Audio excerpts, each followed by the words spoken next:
Would you stand with me? Hold your hands out like this is a way of receiving from the Lord, and we're gonna say this together. I'm not what I do. I'm not what I have. I'm not what people say about me. I am the beloved of God. It's who I am. No one can take it from me. I don't have to worry. I don't have to hurry. I can trust my friend Jesus and share his love with the world. Thanks. You be seated. Man, if we could believe that, what freedom we would get. And that's what God wants for you, is freedom.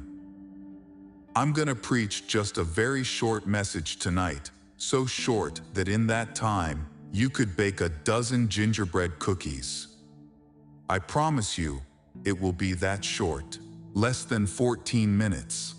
No, a little more than 14 minutes. Anyway, this creed that we just said, this creed is the gospel. See, people try to change it from what it is, but the gospel that we preach on Christmas and Easter and every other Sunday is the idea that, in contrast to every other philosophy and religion that says do better, try harder, and when you get your report card to like a B+ or a B- or a C+, whatever it is in your own mind or heart, then you can call yourself a whatever. Then you're in. Then you can go to heaven. And although some Christians wrongly sort of suggest that that is not at all the biblical view of the gospel is as sinners, as enemies of God. When we hated God, He still loved us. And all of salvation is simply receiving a free gift, an invitation to come home and to be with the Lord. This building that we're in actually is called a sanctuary, It's called the sanctuary. It's a perfect reference on like a night like tonight when it's raining.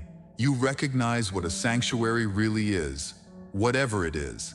A shelter, That's a Christmas miracle, by the way. Many of you are watching on television and online are like, what's he talking about? I'll tell you. We do not get a lot of rain in California. And I think this is the first time it has rained on a Christmas service since I've ever been here. And it was really coming down. It rains so little outside that when children who grow up in California, when it starts to rain, they're like, what is this moisture from? What's this word again, Dad? What's it called? Kids from Irvine are like, I thought water just came from Evian bottles, It comes from the sky, and it actually reminds me of a Christmas Eve, my first time I'd ever been to Israel. I was just a punk back then. I was 18 years old. I went with my grandpa, who was a minister. He brought 500 people to Israel, and Israel's like Southern California. It almost never rains, hardly ever. But because it's such a religious country, they really and always have viewed rain as God's blessing. God's blessing, a symbol. Like they know it's just rain, but it's also like a symbol that like something special is happening right now. And I still remember on a Christmas Eve in Bethlehem at night overlooking the city. It was raining all night, and there were 500 of us out there with umbrellas.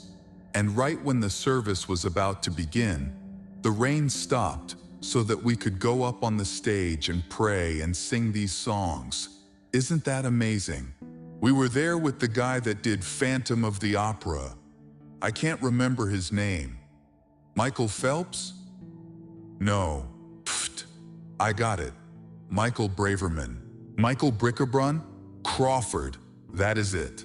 Brickerbrunn wasn't even close.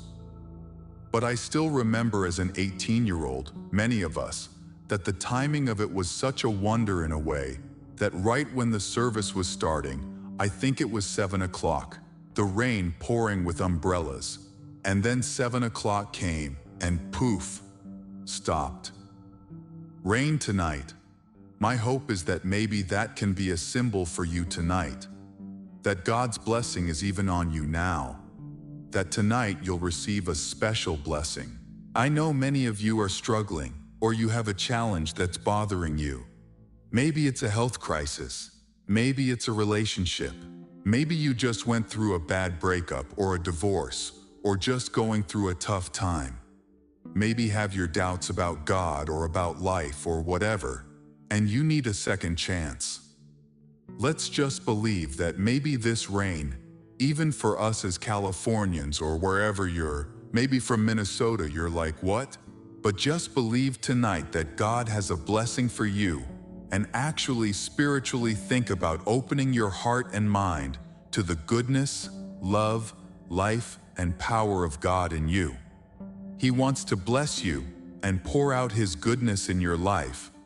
That's the heart of Jesus. You know, everywhere Jesus goes in the Gospels, never making anybody sick. Everywhere He goes, He's healing people, loving people, having mercy with people, having meals with people He's not supposed to associate with. Right? Just loving people, right where they're at. So God loves you just as you are, not as you should be. Stop trying to get it all right. Stop trying harder, and just yield your life to His love and kindness. He's so for you. He loves you, 'cause He's your Father. He's your dad. Well, I'm gonna begin with a little history lesson. I like history. Most people don't, but sorry. You're here now. You have to hear it. It was the year 270. It was the last great persecution of the Roman Empire. A young man named Nicholas of Bari, a Greek-speaking Ionian Greek, was born into this world. A Christian at a time when Christians were being crucified by Rome, burned alive, fed to lions. It was a very dark and hard time, especially in this now very Christian part of the Roman Empire. And this young man devoted his life to God and just simply wanted to bring joy and happiness to people, even though life was so dark and so hard for them. Many ways that he tried to do this, and then something happened. His parents tragically died and left him a fortune. He knew they were wealthy, but he didn't know they were this wealthy. And they left in this immense fortune. And as a believer, he felt called by the Holy Spirit to, rather than embellish his life and ego, to use it to make people happier. Maybe we could say spread some Christmas cheer, you know, to go around and help people who are hurting. And so he devoted the rest of his life. He became a priest and a pastor, and Nicholas of Bari decided that he was going to give away. He spent his life just giving his money and even his life away to people in need. There's three kind of odd stories. The second one is really weird. I thought about removing it, but I said I wouldn't, so I'm a man of my word. First story goes like this. There was some men who were arrested and were about to be executed by a corrupt magistrate who had been bribed by these men's enemy, wanted them dead, and knowing this, Nicholas jumped in there, threw his body in front of the sword. Some people say he took the sword and drove into the ground, preached and chastised the magistrate and the executioners, and saved these men's lives. He believed that they knew they were innocent, but wanted them to have a second chance. In another story, and I'm gonna pre-apologize for this work of medieval art. This is supposed to be little boys, but honestly they look like 40-year-old men that just got like shrunk on Photoshop. But this is how medieval art is. You just gotta deal with it. That one guy's butt in the front, it's supposed to be a 5-year-old or something. Okay? Somehow he's bald on the back. I don't know what that's about, but in this story, Nicholas of Bari saves these children who were being imprisoned and were going to be used by a butcher who was going to kill them and feed them to people. Just a really gross story, but an amazing story that, you know, he rescued them. And then the one he's most famous for, He loved to give money away to poor families who couldn't afford a dowry for their daughters. So in the Roman Empire, for a young woman to be married, her family had to pay a dowry, some amount of negotiated money to the family of the groom. And so, even if you were a beautiful woman, very often, or very likable, or madly in love with a guy who wanted to marry you, if you didn't have a dowry, it was hard to do it. And so he would just go around finding ways to give money to these families that their daughters could be married. And of course, the most famous one was there was this groom, or this dad, who had 3 daughters, a single dad. And all 3 of his daughters were, in love, or had a boyfriend or something, couldn't get married.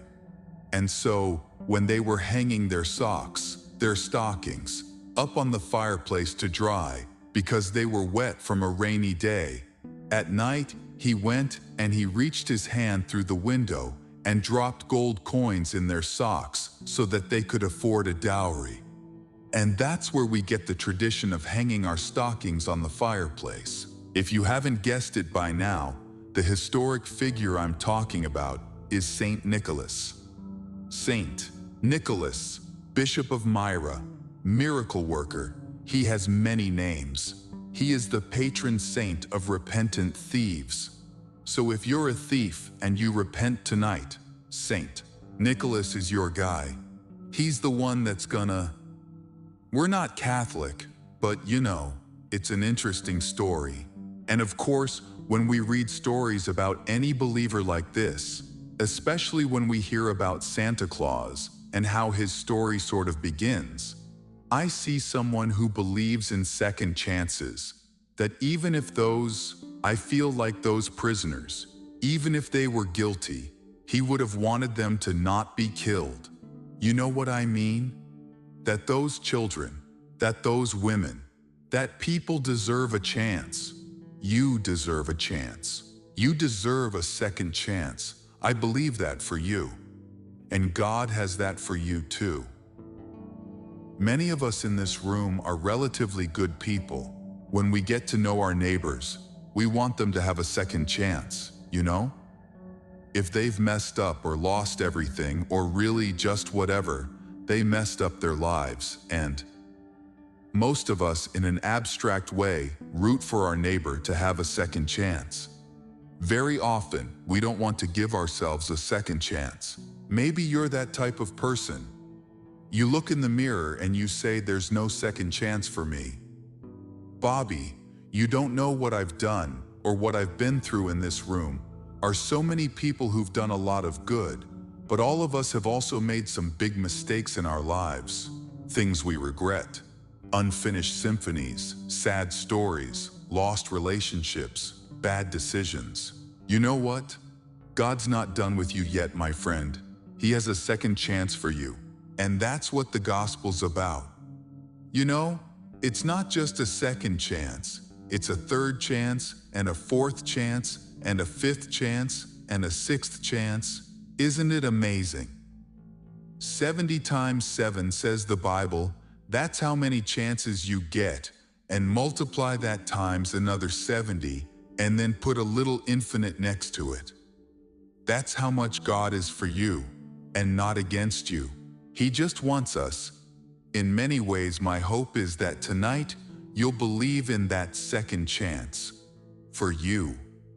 For you. That God has a great plan for you, and that you don't have to be wrapped up in the shame of your past and all of these things. Tonight, of course, we remember Jesus' birthday. This is a party, isn't it? That's what a Christmas service is. It's a party, huh? We're celebrating the most joyful person ever, Jesus Christ. And when you think of the Nativity, we always think of all those characters who came. Jesus was born in a barn, in a water trough, which would be embarrassing in those days for a king, right? But this is a different kind of king. It's an upside-down kingdom, and it's in this place that all sorts of folks are, from shepherds, a lowly position, By the way, those shepherds were teenage girls. If you come to this church, you know that historically they were probably teenage girls. They weren't old men with beards. And there were poor people and rich people and magi and all these things. When we think of the Nativity, we think of an invitation to anyone. Anyone who would just say, yeah, that's for me too. I'll take a second chance. The gospel is this, that when we are messed up or broken or all these things we say to ourselves and beat ourselves up, Christ gave his life for us that we could be saved, not by our own good works, but by his good work for us. And we just believe that, right? We believe that God loves us, that wants the best for us, and so our moral and everything else, our lives just become a natural response to believing that this is true. There are 3 things that you are not, and we say it every Sunday. You're not what you do. I remember when I was a kid, I wanted a BMX GTE Elite bike for Christmas, and I got it finally. And I was thrilled for about 3 weeks, and I was kind of over it. You know, it's amazing how what we have, becomes so much of our identity. Your car, your house, your clothes, your status in life, or what we do. You've probably been to a work Christmas party, and you met a stranger, and what's the most common question somebody asks you if you never met them before? What do you do? What do you say? It's a way we identify people, and we begin to internalize that what I do for a living, what I do morally, that's who I am. Or what people say about us. Man, if somebody says 100 nice things to me, and one person says a bad thing, what's the one thing I remember? Well, if you're anything like me, if you're a human being, it's that one negative thing. You can't, it's in there. So often we are so bound by the opinions of others. So often we're bound by our need for another thing, or our need to have a better job, or to have some credit. And, my friend, all of those things are fine and good, but can I just give you some freedom? Can I give you some freedom right now? That's not what life is about. Life is about understanding in this moment that even if nobody loves you, even if nobody cares about you or notices you, you are the apple of God's eye. I think about my own children, and how much I love them, and how broken and messed up I am. And the Bible says God is love, and He has that for you. I know a lot of people here don't believe in God, but the Bible also says that if you give just a mustard seed of faith, that you can move a mountain. Maybe most of you doesn't believe in God, but maybe 1% of you does. Like there's just a little thing. I want to challenge you today. Give that to God and see what He can do with it. Stop obsessing about what you have, what people say about you, or what you do for a living, or all of these things. Begin to believe for just a moment that you are an absolute treasure, and that that's a final stop, that you are a treasure, and that your future, if it's under the loving care of Jesus Christ, is so bright. All of us have a choice. We can follow the Lord whenever we want. You can follow God whenever you want. You could do it today, and all you gotta do is make a decision up here and in here, and your life will never be the same. I hope you do that. It's your choice, of course, but we're so glad. I want to invite my family to come up. We're gonna light the final candle on the Advent wreath. It's my wife Hannah, my daughter Haven, and my son Cohen. All 3 look amazing, wow. Look at this fine-looking family. Do you have your card, Hannah? Oh,